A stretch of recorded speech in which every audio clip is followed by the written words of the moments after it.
Okay, so we should be live. So welcome, guys. Welcome to our StaffBerry webinar for today, Wednesday, the 26th of July. My name is Simon Bell. I'll be leading the webinar this morning. I'm based here in Brisbane, Australia. For those that aren't from Australia, it's a beautiful winter's morning, not a cloud in the sky. And looking forward to leading and sharing with you guys some insights into how to grow your business smoother, faster, and with less stress.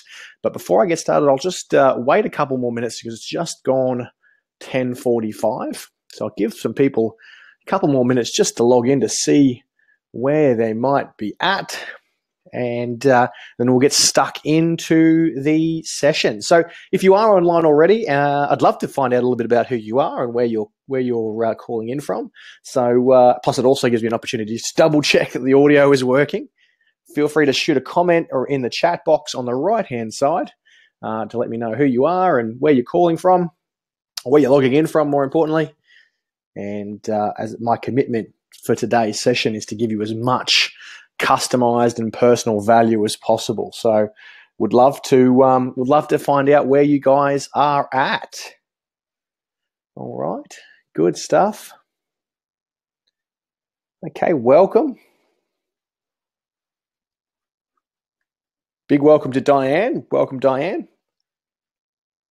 Great. And Tim, big welcome to you too. Fantastic. Good stuff. We'll give a couple more minutes, guys, and we'll get stuck into it. Now, for some of you, you may not have had an opportunity to watch the live version of this right now, but you'll be watching it on the replay. And some of you actually may be watching this on YouTube. This webinar and all of our webinars are streamed live on YouTube Live. And the recordings are on our YouTube channel, which is StaffBerry HQ. So just this opportunity, while we wait for a few more people to jump on, if you are interested or committed to building a team, fundamentally a business that produces a lifestyle that works for you, and moreover, building a high performing team, you should subscribe to our YouTube channel, StaffBerry HQ. So jump on to StaffBerry and take it from there. All right, so let's get stuck into it. For those that will join on later, we'll continue on. So guys, welcome to How to Grow Your Business Smoother, Faster, and with Less Stress. Now, it's interesting. I chose this topic and this title specifically. It was a very carefully chosen topic because it's a passion of mine to have business owners actually live lives that work for them, live lives that they love. And a lot of time, just to give you a little bit of background, I've been in business now for a little over 12 years. And, in that time, you can see the market. There's a lot of talk in the market about fast growth. We almost glorify those business owners and entrepreneurs that build businesses fast, which is exciting. And at the same time, it can be a bit of a challenge for some people, and then it sets up unrealistic expectations. What I'm about to reframe in the entrepreneur space is that there's many people out there to support small business owners to build their businesses smoother, and in turn, smooth is fast, and then in turn, obviously less stress as well. Because fundamentally, what it's all about is about living a life that you love and having business be a vehicle for that lifestyle, and not having it be all about the business itself. So a little bit of background about us, myself and StaffBerry. For those that don't know, I know there's a few of our clients already on this webinar and a few coaching clients that I've coached in the past. So welcome, guys. So my name's Simon Bell. I'm the CEO and one of the co-founders of StaffBerry. I've been in the small business space for just on 12 years. I've been coaching for a little over 8 years now. And in that time, I've had the fortunate privilege to work with over 1,000 small business owners and managers in that time. We launched StaffBerry a little over 2.5 years ago now with my business partner, Jessica Sharrett, Jessica Graham, more importantly. And with the pure intention to increase the success rate of small businesses, and obviously to have business owners buy back the time to focus on the things that truly matter to them. And that's fundamentally what StaffBerry is about. It's why we exist. really is our passion and our intention to have small business owners buy back some freedom, buy back some time to focus on the things that truly matter. I'm going to spend a little bit more time on this shortly in the webinar about what that actually might look like for you specifically. Okay, so let's get stuck into it with a lot to cover, and committed that this webinar goes for about 35, maybe 40 minutes in total, including the possibility of Q&As at the end. First step about creating this game, or the first step really to assist you in building a business that grows smoother, faster, and with less stress, is really clearly defining your end game. Defining your game. And look, I know that's it almost sounds cliche. It gets said all too often. Yet it's almost like it doesn't matter how many times the terms that begin with the end in mind comes up, or being clearly defining your goals to begin with. It doesn't matter how many times. I still work with business owners and don't see them actually clearly defining that end game. They kind of go through the motions. They have an idea roughly in their head. They know they want to be profitable. They know they want to be successful, but not necessarily crystal clear on what that looks like to them. What I'm saying, guys, is be really clear, crystal clear, on what that looks like to you. Okay, so yes, have a crystal clear game plan on that. Now, I've got there for you and for the world. For you and for the world.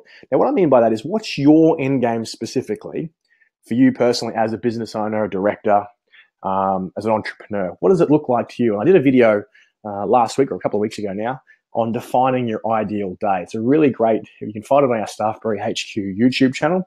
I suggest you jump over there and have a look. It's only a couple of minutes long. It talks about defining your ideal day as a business owner, not a someday, one day kind of possibility in the future. I hope, like a kind of a wishful thinking approach. I mean, like, what does your ideal day look like as a business owner owning your current business? Okay. So, if you get an opportunity to do that, jump over, check it out, and start to really think about what you want your life to really look like.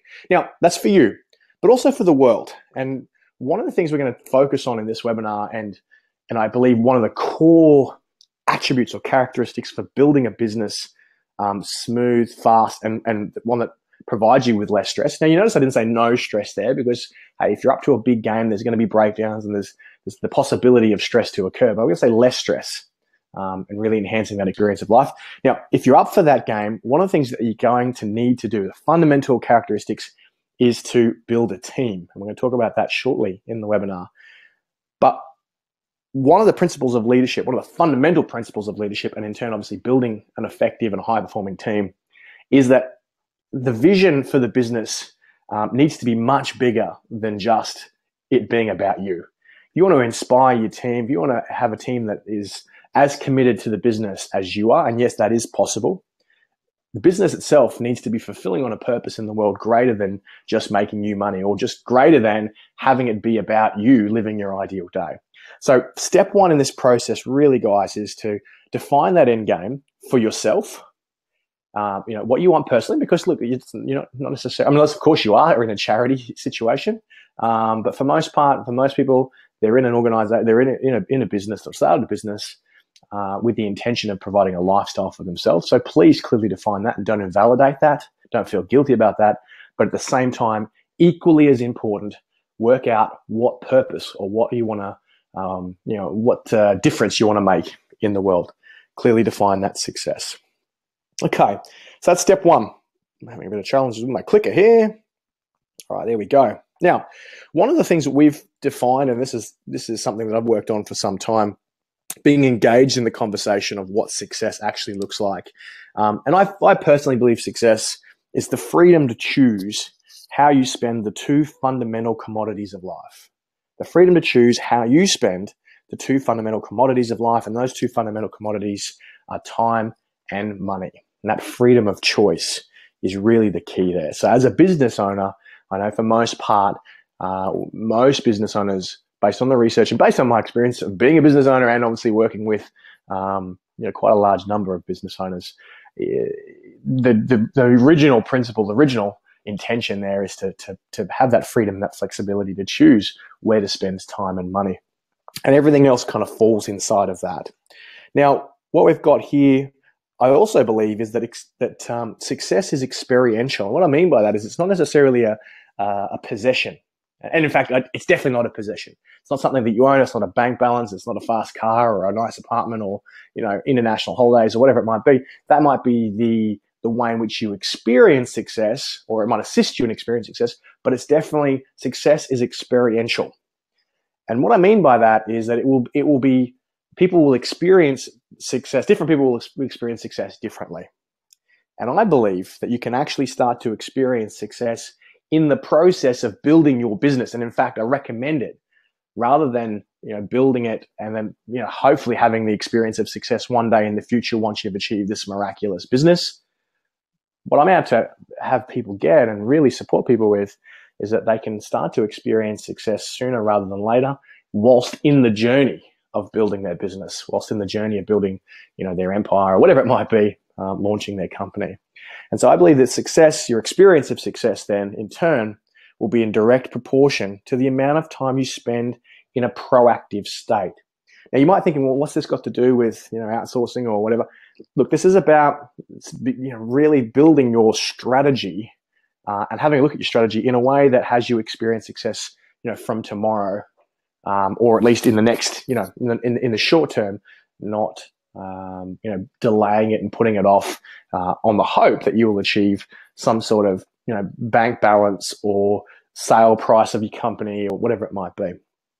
Now, I'm just going to spend a little bit of time on the difference between reactive and proactive, guys. So reactive and proactive. And if you've been in business longer than, 12 months or even 2 minutes, chances are you've had that experience of overwhelm, anxiety, stress. All of that is caused by being in a reactive state. Being in a reactive state. So being at the effect of circumstances. And I believe that your access to experiencing success in business, and this is really important, I think you should write this down if you really are committed to it. Your access to experience success in business is remaining and hunting down almost that proactive state and looking for things that are going to, impede you remaining in that proactive state. In other words, looking for incompletions, looking for ways that you can regain control of your business. The less you're in control, the more opportunity there is for stress to occur, and your experience of success and your experience of life fundamentally will be diminished. And that's not what we're about. So what I'm out to really address in this webinar is how do you grow your business in a way that has you experience less stress, and in turn, as a replacement of that, how do you experience success in life, in the journey of business, not necessarily just the destination of what you're trying to accomplish. And I hope that makes sense, guys. If you'd chuck some comments in there in the chat room, if you can, just to let me know, yes, that makes sense, amen, or dude, I've got no idea what you're talking about. And if that's the case, we might revisit it at a later stage. But I just want to leave you with that before we move on. Your experience of success will be in direct proportion to the amount of time that you spend in a proactive state, and your mission here to build a business smoother, faster, and with less stress is to do what you need to do, whatever it takes, to remain as a business owner, a director, a manager, in that proactive state. I'm going to show you how to do that now. Okay, so there's 3 key ingredients that you're going to need to do this. Number 1 is a good product. I'm going to assume, I'm not going to spend any time on that. I'm going to assume that whatever you're selling in business, whether it's a service or a product, is a good enough quality that people actually want to buy it. There's a market there for it. I'm just going to make that assumption. Next, and what we're going to spend most of our time, in fact, all of our time today, is building an effective team. And then number 3 is building efficient systems and processes. They're the 3 key ingredients to being able to hunt down that proactive state, to be able to overcome the reactions, the whirlwind, the overwhelm, the stress, and the anxiety that come along with being reactionary, and which is fundamentally where most small business owners operate from. Not all, but most. So good product, effective team, and efficient systems and processes. So as I said, we're going to focus on building a high-performing team. Now, given that StaffBerry is an outsourcing company, the main focus of this conversation is going to be around outsourcing. However, there's not going to be one thing, I promise you, there's not going to be one thing that I'm going to cover in this webinar that is not going to be applicable. That's a double negative there. So it's not going to be applicable to building your onshore or in-house team. I'm going to say that again in another way. Everything that I'm going to cover today will be just as applicable to your current in-house or in-country team as it will be to building an offshore team. So what I'm fundamentally talking about is, building high-performing teams. But obviously, there is an amazing opportunity for outsourcing. I genuinely believe, and if you've watched any of our videos, as a company, we believe that there's never been a better time to be in business, with access to the technology that we have available to us, as well as the access to global human resources right at our fingertips. The barrier for entry for building high-performing teams has never been lower. What I mean by that is, you talk about building a high-performing team historically, traditionally, before the internet, before the opportunity of outsourcing arose, and you're talking big amounts of capital. You're talking about hiring, whether it be in-house or freelancers. And for the most part, and look, I've seen this time and time again, the heartbreak of business owners not having sufficient cash flow, not having the time or the mostly fundamentally the cash flow to be able to hire all internally. I mean, if cash was unlimited, fantastic. You could absolutely build a team internally in-house and start to train. But with freelancing opportunities offshore, building full teams offshore opportunities, there's never the barrier to entry of building a high-performing team has never been lower, which makes it, I believe, the most exciting time in history to be an entrepreneur would have been in business. And I know I'm not alone on that belief. Okay. Now, if you do decide to build to go down the outsourcing path or the offshoring path, I mean, look, let's face it, everyone's been outsourcing. If you've been in business for longer than a year, chances are you haven't hired an internal accountant or an internal bookkeeper. I'm assuming, and I hope, that you've got somebody doing that for you. That in its purest essence is outsourcing. So whether it's outsourcing in Australia or outsourcing offshore, it's entirely up to you. But what I want to say, first and foremost, guys, is to design an outsourcing strategy. Design an outsourcing strategy, because there are some common mistakes that people make. In fact, I might go into that right now. So there's 3 common mistakes people make when they're looking at outsourcing, and especially offshore outsourcing. Number one is they think it's going to be a magic bullet. In other words, they think it's going to be like a plug and play solution, and it's just not. And in turn, because they had this experience, like they're hiring a professional, which 9 times out of 10 you are, whether it be freelance or off a website of some description, which means in turn they do very little screening, onboarding, and training. We're going to talk about that later on towards the end of the webinar, but very little screening, onboarding, and training. Why?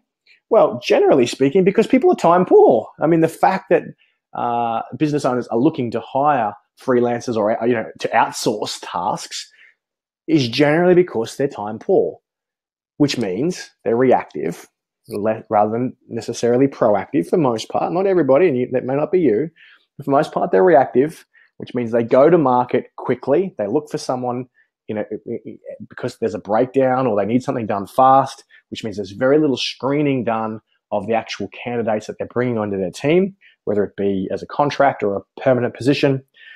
There's very little onboarding and very little training done there. So there's 2 of the 3 major mistakes people make. They think it's going to be a silver bullet or a magic bullet.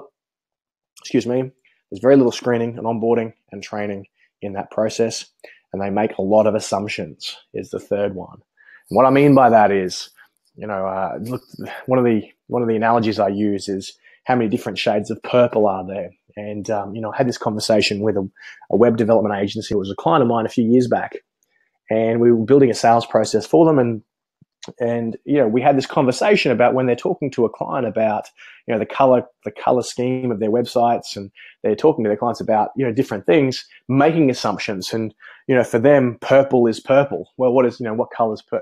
How many different shades of purple are there? So there's always room for challenges, always room for breakdowns when you're making assumptions.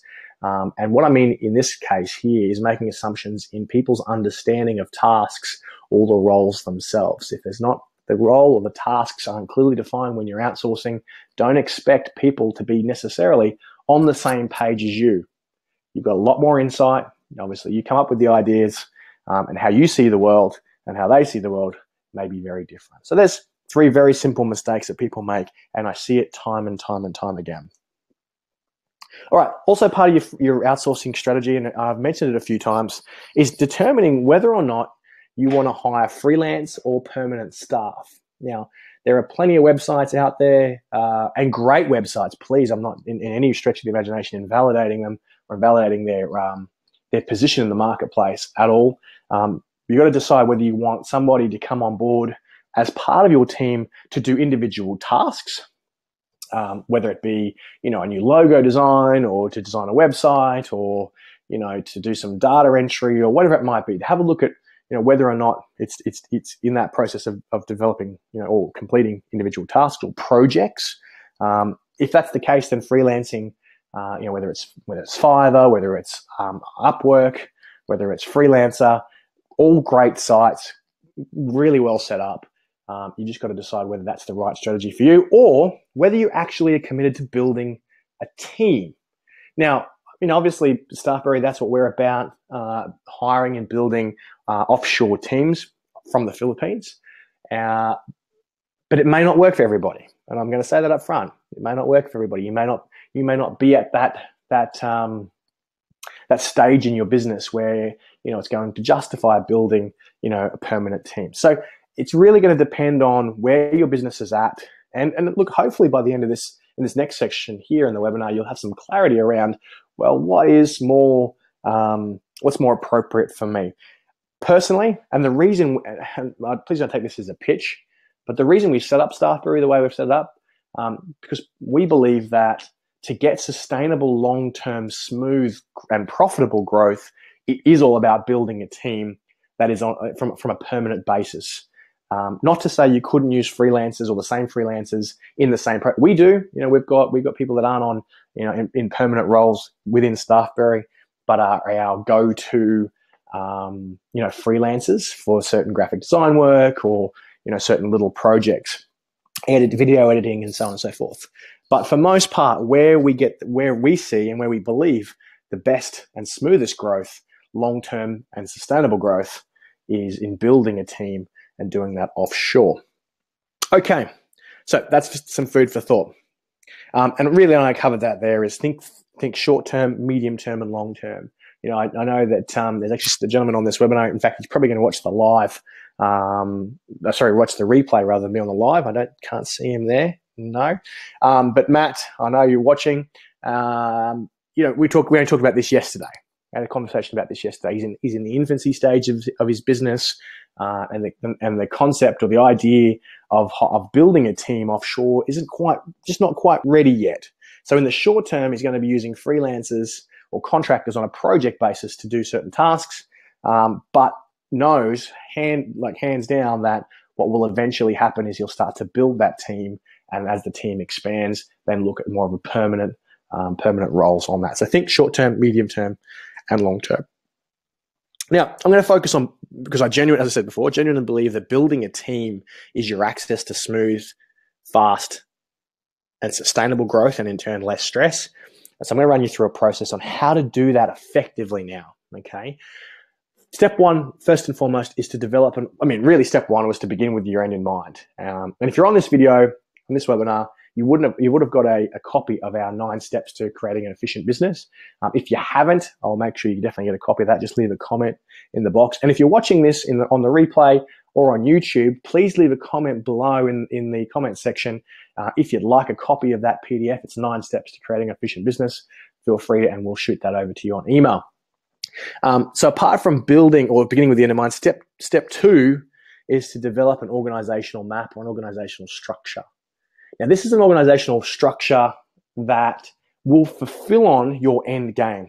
Now, it was interesting, about 9-10 years ago, when I was first introduced to this concept of developing an organizational structure. And it was actually, in fact, out of one of our top 5 business books, which, by the way, I didn't actually share with you guys. Just after the cute question and answers on this webinar, we'll be drawing our lucky winner for the ones that are attending to give away our top 5 business books, what I believe the top 5 business books of all time, but you need to be on the live. So we're going to draw that on the live. If you're watching the replay, you missed out. There might be an opportunity later. One of those books is The E-Myth, The E-Myth Revisited by Michael Gerber. And that was where I first come in contact or come across the concept of the small business developing an organizational structure or chart or an organizational map. Okay. So, yes, it is essential. It is because it maps out all the key functional areas and it ensures that all of the tasks in your business get defined. All of the tasks in your business get allocated to certain people. All the tasks in your business then, nothing gets missed, and it allows you, which is our kind of our theme for today, to remain in that proactive state. Now, what's going to happen is once you've developed this organizational structure with the key functional areas like sales, marketing, HR, operations, admin and accounts, you map out, if you can imagine, drawing little boxes of key departments or functional areas. And then underneath that, in fact, here's a really cool exercise for you to do, and I've done this many times with business owners, is if you were to get 5 or 6 bits of A3 paper, and at the top of that A3 paper, write marketing, one of the pieces. And then on another piece, we're going to write sales. On another piece, we're going to write operations, which is the doing or the delivery, product delivery of your business. And then you write another piece, you're going to write accounts, and then admin. And then on each of those A3 pieces of paper, just do a massive brain dump of all of the tasks that need to be completed in that business or in that key functional area, all the tasks. And you might spend 15, 20 minutes on each of those key functional areas or departments to really map out all the things that you're currently doing, all the things that you're not currently doing because you don't have the time to do, all the things you know you should be doing, but you're not. Get it all out on paper. And after about, let's say you invest a good 2 to 3 hours on this exercise, you'll have an organizational structure with all of the tasks that you know that need to be performed for your business to perform at a high level. Okay, that's the purpose. That's the fundamental purpose of building an organizational plan, is so you can map out all those and you can dump all those tasks, and then from that, it's really then allocating those tasks to specific positions within your organization. Now, this is the bit that gets missed by most small business owners. They think, for whatever reason, from a lack of cash flow, from a lack of time, from a short-term ease, it's just easier in the short term, that they have to do it all themselves. And for most part, they're really bad at delegating and bringing people on board to perform tasks, primarily because they haven't actually done step 1 and step 2 and mapped out and listed all those tasks and then allocated them to certain positions. Okay, so it is essential to start to delegate those and create positions or position descriptions within that organizational structure that you can then start to put or have people fill. Okay, if you want a deeper understanding of this, my recommendation, if you haven't already, read The E-Myth Revisited. It's an amazing book, and it gives you a clear. This is not by any stretch of the imagination my sole intellectual property or ideas. This is absolutely out of The E-Myth and best practice for most small businesses or businesses in general. Okay, so organizational plan, dump all the tasks, delegate each of those to positions themselves, and having absolute clarity in the position. By the way, when it comes to building a high-performing team, clarity in the position itself, this is even including freelancers, clarity in the expectations and clarity in the role itself is absolutely essential. Clarity is the foundation for high performance. So please make sure you invest the time to do that. All right, next step in your outsourcing strategy is hiring the best and having a hiring strategy that includes screening, interviewing, and onboarding. Obviously, we believe that hiring a company such as StaffBerry to do your screening, to do your attraction process, in other words, advertising for the roles, sourcing the roles, pre-screening, doing background checks, doing aptitude tests, doing IQ tests, doing values tests, doing all the tests that a good HR company should do. If you have the energy and the inclination to do that, you could do that yourself by all means. But let's face it, that's a very time-consuming activity. In fact, just to give you an idea, a little insight, for us to get the top 2 candidates for any position that we have or any client that we have coming on board, generally speaking, we have to screen between 80 to 120 initial applications to get that top. So that those top 2 candidates, generally speaking, are the top 2%. So if you believe you've got the time and the energy to get the best team or to hire the best talent out there, I'm inviting you to consider that you're looking at, really finding the top 2%, which is what every business owner wants. By the way, that's building a high performing team. I talked about in the webinar what the top 1% of business owners do to build high performing teams. They invest the time in hiring right. Which is the screening and the interviewing process. Okay, hands down. They're very, very slow to hire. They're very specific on who they hire, and they've got a process that's clearly defined in their HR, department. Okay. The other word there, which is it's a word that most people don't come across, is onboarding, and that is defining what the training or induction process is going to be for a new team player when they come on board. What that actually looks like. Okay. What's the first week look like? Especially if you're hiring someone in a permanent role. What's that first week look like? What's the first month look like? How are you going to get them familiarized with your culture, with your organization, with the people on the team?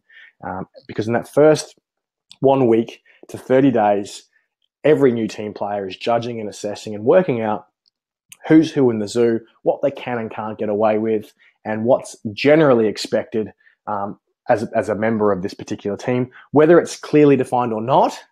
So they're more likely, in fact, it's human beings, it's just like children, we'll judge what we can and can't do based on the behavior, but based on what's observed as opposed to what's said. Okay, so that first 1 week, 2 weeks to 30 days of onboarding and training is absolutely essential. And speaking of training, that is the next step in building a high-performing team. And that is train not until they get it right, but until they can't get it wrong. And I don't know whose quote that was, and I think I've just rejigged the words of an old school coach's quote.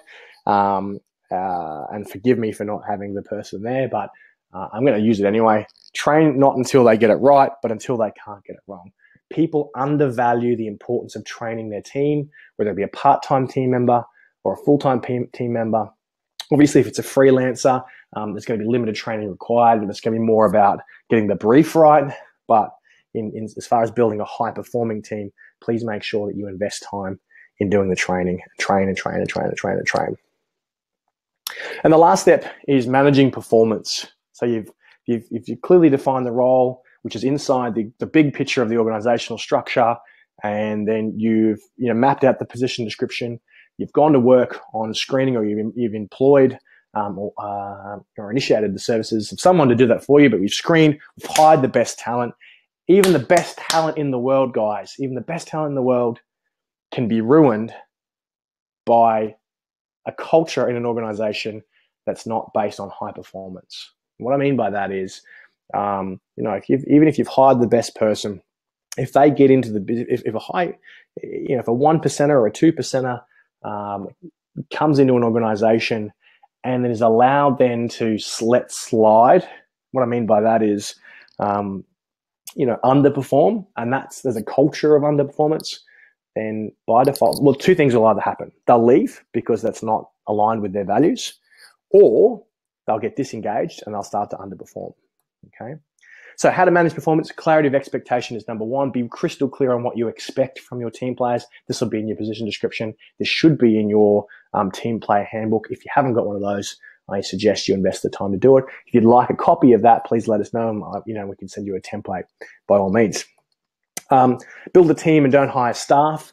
So have a look at, and that ties in with their organizational structure, but also ties in with the fact that we're looking at the culture of the organization and how people are going to fit into that culture, rather than just looking at skill set. Let's look at attitude and make sure that they're the right fit for the organization that already exists. We've all had that experience where, that one new person, when that doesn't necessarily be in a business setting, it could be in a personal setting, where that one new person is changed or altered the dynamic of that particular group. Okay. So, when you're hiring, don't just hire for skill, hire for attitude, train for skill, as an old saying, but hire for attitude and hire for skill. And make sure you're looking at building a team rather than just hiring individuals. And then you get what you tolerate, which is what I mentioned before.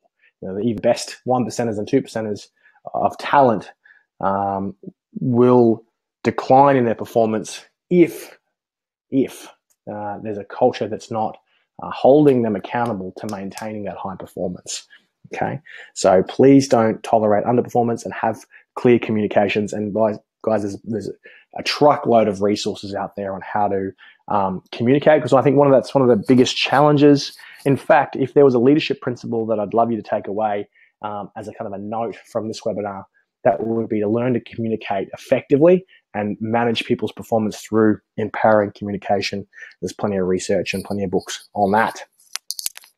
Okay, so that's us there. I would love to know. I know I've spoken a million miles an hour. We've gone we're 35 minutes now, and as I said, I'm committed that we covered a lot of ground in a short period of time. I know looking at a computer screen, regardless of how engaging I might be in my voice, can be challenging for half an hour. But yes, great work on that. I'd love to find out if you've got any any questions. Any questions? All right, give you a couple more minutes. Okay. Okay. No, we've all gone shy. Everyone's gone shy. That's okay. Okay. So, all right. Hang on. Tim, learning a lot here. Fantastic. Thank you, Tim. I know there's probably a bit of a delay there. So, Tim, I don't know whether you've got any questions. It's not like Diane and Greg I know you guys. You're always generally good for questions. Okay. No, you must have covered a lot. Either that or I've blown your head off and you're still trying to catch up. So, all good. Okay, cool. No drama. So what I'd like to offer you, and whether you're on the live now or whether you're watching the replay, either via a link or via YouTube, is an opportunity to do a 60-minute outsourcing consultation. As I said before, we are committed that you're living a life that you love and you're building a business that works for you. To do that, it's important that you have a strategy that works. Don't just piecemeal your outsourcing strategy. Don't just, as we say, throw humans at it, because that's not going to work. It's not going to work in country, and it's definitely not going to work offshore. So if you'd like to take up the offer of a free 60-minute outsourcing consultation, it's obligation-free, which means it's not going to be a sales pitch. It literally will be walking you through the process of developing your outsourcing strategy, developing your organizational structure, looking at the key positions within that, and then yes, working your way through that. So please feel free to shoot the comments through or give us an email, or if you're watching YouTube, leave the messages below, and we can get in contact with you shortly. All right. So now it comes time to drawing our winner. So I'm just getting that pause was just getting a collection of the people who are currently on the live webinar. Now, to win this, you needed to have been on the live webinar, and if you aren't and you're watching the replay, I'm sorry you missed out on the opportunity to do that. So let's have a look. Excuse me as I drop my pen. Okay. All right, so I don't have business names here, so I'm just going to write those names down and put it in a hat and draw it out. Drum roll, please. Okay, and so the winner for our 4 books, our top 5, my personal top 5 business books of all times, which are, just to recap, The 1 Minute Manager, which I love. Any of the 1 Minute Manager series, guys, if you are even remotely interested in being an outstanding manager and leader, you should definitely get immersed into the 1 Minute Manager series. 1 Minute Manager Meets the Monkey. There's a heap of them out there, so definitely read that. The E-Myth I've already referenced before. It's one of my top 5 of all time. Scaling Up by Vern Harnish. Big fan of what Vern does at Gazelles. And that book is almost like a textbook, and I would use it as such. In fact, we at StaffBerry, we do use it as a textbook. The 7 Habits of Highly Effective People, which is just amazing as a resource for being a high-performing human being, not just a business owner, but just in general. And then Jim Collins' Good to Great.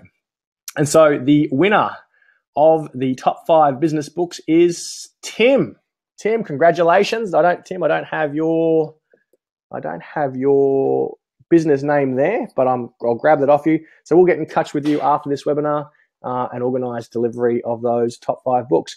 Guys, thank you so much. If there's no other questions, we'll wrap it up there. It's been 40 minutes. And look, I trust you found some value in it, and I'm looking forward to connecting with you in the future. Please feel free to reach out if you've got any questions that come up watching this replay. And yes, congratulations, Tim. And yeah, feel free to get in touch. Have a great Wednesday or whatever day it is that you're watching it. And good luck with building a business smoother, faster, and with less stress. Take care.